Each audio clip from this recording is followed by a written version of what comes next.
তারা বলছেন তারা বাংলাদেশি না, তারা পশ্চিমবঙ্গের, কিন্তু তাদের কাছে নাগরিকত্ব নাই। দর্শক, এদিকে সীমান্তে বিজিবির কড়া গার্ড। শুভেন্দু অধিকারীর নির্দেশে বিএসএফ কিছু সদস্যদের বাংলাদেশে পুশ ইন করার চেষ্টা করছিল। ইতিমধ্যে 0 পয়েন্টে এসে সেই সকল জনগণ অবস্থান করছে। তারা রোদে পুড়ছে, বৃষ্টিতে ভিজছে, এমনকি তাদের পরনের কাপড় ভিজে গিয়ে আবার রোদে পরনেই শুকিয়ে যাচ্ছে। দর্শক, সেখানে অবস্থান করতে দেখা যায় বিজেপি সেখানে কড়া বর্ডারে দাঁড়িয়ে আছে এবং কড়া গার্ড দিচ্ছে। তারা বাংলাদেশে প্রবেশ করতে বাধা দিচ্ছে। ওদিকে বিএসএফ তাদেরকে 0 পয়েন্টে এসে রেখে দিয়েছে। তারা কই যাবে? দর্শক, এই সকল সদস্যদের কাছে নির্দিষ্ট কোনো ডকুমেন্টই নেই। তারা যে বাংলাদেশি নাগরিক এরকম মুখের ভিত্তিতে কথা বললেও কিন্তু বাস্তবে কোনো প্রমাণ মেলেনি তারা বাংলাদেশি কিনা। এদিকে তারা বলছেন তারা দীর্ঘদিন যাবৎ, গত 10-15 বছর, কেউ বলছেন 30 বছর যাবৎ পশ্চিমবঙ্গে বসবাস করছিলেন। আবার ত্রিপুরা কিছু সদস্যদের বাংলাদেশে পুশ ইন করার চেষ্টা করছিল বিএসএফ, কিন্তু বিজিবির কড়া গার্ডে তারা সেখানে প্রবেশ করতে পারছে না। ইতিমধ্যে 0 পয়েন্টে অবস্থান করছে। ভুক্তভোগী হয়েছেন সেই সকল দরিদ্র, অসহায়, নিম্নবর্তী পরিবার।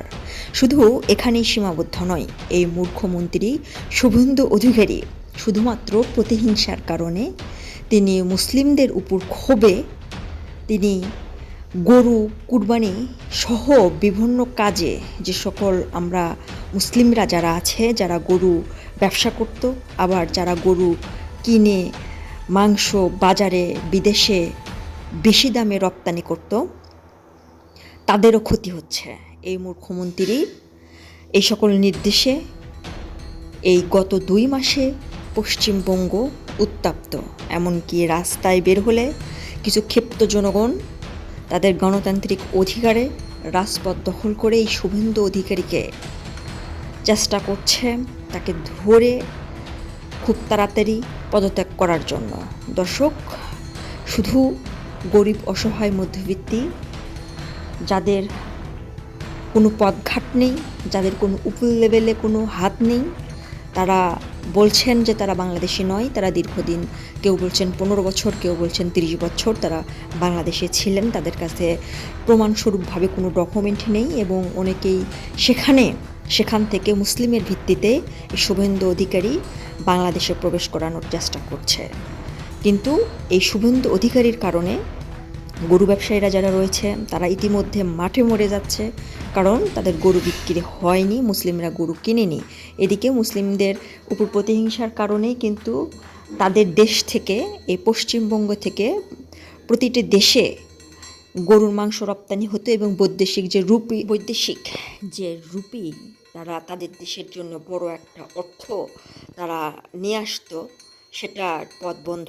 শুভেন্দু অধিকারী তিনি একদিকে দেখতে গিয়ে আরেক দিকের পথ হারিয়ে ফেলেছেন। এখন তিনি কী করবেন? কিছু গরিব, অসহায়, দরিদ্র ফ্যামিলি, যাদের মাথা গোজার ঠাঁই নাই, যাদের উপরে কোনো হাত নাই, তারাই শুধু এই সকল শুভেন্দু অধিকারীর চক্রে ফেসে গেছে এবং তাদের আর রক্ষা হচ্ছে না। আপনারা দ্রুত ভিডিও ফুটেজটি শেয়ার করেন।